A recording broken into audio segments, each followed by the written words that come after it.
run a Facebook group that has 50,000-ish people in it for DFW real estate investment.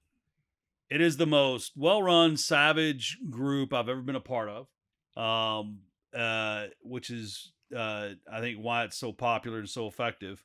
Um, what made you start the group, and why do you continue to deal with it? Well, I did start the group. I got it on a value add deal. So I'm sure you remember Steve used to run it, Steve. Glasgow, Oh, yeah, no, I and I do. thought he owned it. Yeah. And then one day I looked and I saw that somebody else was admin of it. I was like, that's weird, and didn't hear anything about it. I'd asked Steve a couple of times. He didn't say anything. And like 2 years later, I saw Steve started his own group, and I was like, messaged him like, why would you do that? He's like, I just want to start fresh. And then I looked and he wasn't a moderator on there anymore. So I messaged the lady and I was like, what are you doing? She's like, oh, I'm just changing some things around. I'm like, you want to sell it? And she was like, I'll take 5 grand for it. And I was like, I'll give you 10. And everybody I know was like, you're a freaking idiot. People, all my friends were literally the whole way driving to Texas Speedway, which is where I met her. They're cussing me out, telling me like you're spending a bunch of money to show off and this is stupid and all this stuff. I'm like, y'all have no clue. And so I ended up buying the group, selling sponsorships, as you know, um, doing a lot of things to where I could put myself kind of on a pedestal where people know that I do commercial. And so a lot of people are coming to me first when they have deals for sale. I mean, I've already made way more than $1 million from that. So that was definitely a value add play. Where did you get the thesis for it though? Because like you're running it like super tight. Like, I mean, it's like one of those groups like no promotion, no spam, no guru shit. You're gonna get called out. If you don't answer getting called out, they'll kick you out. Like, where did you So, decide all that? well, one, there's way too much Wild West going on in real estate. And a lot of that runs off a lot of people that could stay in the business. A lot of people join and it's their first deal and somebody steals their $50,000. A lot of things like that. Every single, when I first bought the group, like I immediately started reconsidering afterwards because I was like, oh man, 9 out of 10 posts is a contractor. Like, and I didn't really start paying attention to that till afterwards. And I was like, I can't even find deals because there's so many contractor posts. And so I was like, for now on, no contractor posts. And then later on, I was like, okay, well, if I say if you're a sponsor, you can make a contractor post that'll get rid of all the crackhead handymen that are going to scam you or do a bad job. It gets rid of like the spamming where it's literally 400 posts a day, Yeah. and it puts in people that can afford to actually buy their materials, probably finish the job. And they got some skin in the game because they have to have 100% feedback. So if somebody burns somebody, they're out, no refunds. And so just kind of put some orderly to the whole thing. And another big thing that I changed was nobody ever put prices on anything. And I was like, this is the dumbest thing ever. And For sale, how much? I won't tell you. a lot of it was different wholesale companies, like their own trick was like put, Ghost inventory. yeah, just to kind of get contact information. Mm. I'm like, well, that might be good for you, but that's really bad for the group.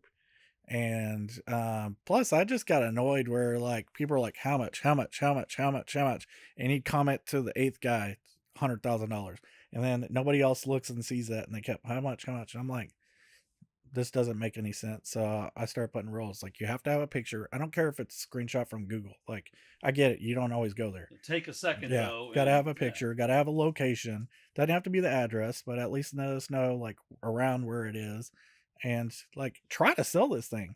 Like some people don't see the bedroom count, the bathroom count. I'm like, are you kidding me? Like, what if MLS was like that? Right. Well, I like it. I mean, it's and actually kind of funny. Recently, a guy went on there to blast Ternus. That actually wasn't even our borrower. Uh, that one of your moderators texted me. He's like, "Hey, dude, this doesn't seem like you, and you want me to take it down?" And I was like, "No, not at all. Like, why would I want you to take it down? Let me read it." I go on and read it, and as a lender, I can't really say anything about the file, but I got more business off that person trying to trash me because of the way I replied. It was like, hey, I'm sorry for your experience. We did the best we can. Obviously, you're not the borrower on the transaction, so I can't discuss things. If you want to get the borrower to come on here and waive all rights to privacy and Yeah. confidentiality, I'm happy to respond. And it was funny, like people then start bashing the moron because he was basically saying that his relative that borrowed He the threw the dirt out the himself. loan matured Yeah. and was up for extension, Yeah. and he was very mad that I charged extension fees. Yeah. So you were going to do the thing that you said you were going to do in the contract. It's literally in the note. Yeah. Yeah. It's in the note. Literally a week before that, somebody was out there throwing another lender under the bus because they got foreclosed on. And I'm like, I understand that's upsetting, but Yeah. like that's a part of the deal. We all know that's a part of the deal. And you would think if anything, you try to be hush hush about it. What's the stupidest thing you've seen someone do in your Facebook group? Present company excluded. No, you can use me. Okay. Oh man. I'd say there'd be like a pretty long list. Look at him smiling. He's like, who am I going to put on blast? I've right seen now? a lot of things that I just couldn't believe. I've seen people sell things way too cheap. Like some of these strip centers that I've gotten. I've seen people list things incredibly high. I have seen people spend 10 years to build a reputation and throw it away to make $1,000. Oh, And to me, that is on the top of the charts of stupidest things you can do because reputation is everything. I mean, it can make the difference between an introduction. Um, doesn't even have to be directly. Like, I don't have to do a business deal with you. It could make the difference about whether or not you tell some commercial guy to talk to me, Right. as opposed to somebody else in commercial. You know, you just decide which guy you like better. And I mean, I do that. I decide that all the time. So I would definitely say reputation is number one. And so on that, oh, go ahead. I was saying one of my favorite things with this podcast with him is we recently had a guest on, and who I referred him to somebody like a year ago, and before I referred that him, I was like, hey, had a handshake agreement about a referral fee because it would have been like a $50,000 plus referral fee, and it was Bitcoin related. We'll go Yeah. there. And after I made that thing, they did a deal, and I was like, "Hey, cool! I'm glad to see something worked out." And he's like, and I was like, and I basically was like, "When am I getting my check?" And he's like, "What check?" I was like, "What do you mean, what check? We had an agreement." He's like, "Oh, we never signed anything." I was like, "What about all these emails, all this thing?" He's like, "Oh, well, we never agreed to anything." I was like, "Oh, okay." So I waited my time, and then when we saw this person, I just basically, hey, this they're still going to do business, but I at least felt better Yeah. that I got to trash this guy in person. Well, I am super quick to sue. So if I had anything in writing, I would sue. But the damage, the one thing that makes me think about Corey Thompson all the time is he taught me the number one thing I can't forget. The most destructive thing he told me the most destructive thing that I could do to somebody is just no longer be a part of their life.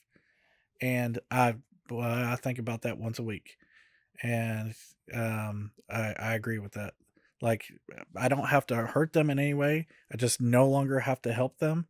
And I have watched that tenfold on a lot of people. And I think about that a lot. And I think it was a great thing. So, dumbest thing, building a reputation and then tanking it over nothing, or tanking it in general. I think. What is a lot of our listeners are active on social media. A lot of them are getting started, or maybe just growing.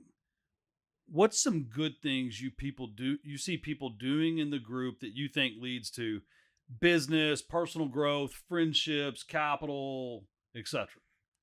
One, paying attention to what people want and then connecting people. Even if you don't like get a kickback or something from it, a lot of times it does pay forward because they either want to bring you in the deal or they offer to kick you back next time on their own to make something like that happen again. Um, I would say, really just any way out there. I've learned the more positivity that you can put out there, somehow it pays off. Unless you run into the people like you're talking about. There's some people that are just always trying to get out from under people and cut a corner. But the world figures out who those people are real quick. So I'd say just the more good you put out there, the more ways that you find to help somebody in any way, even if you're not directly getting benefit, it pays off.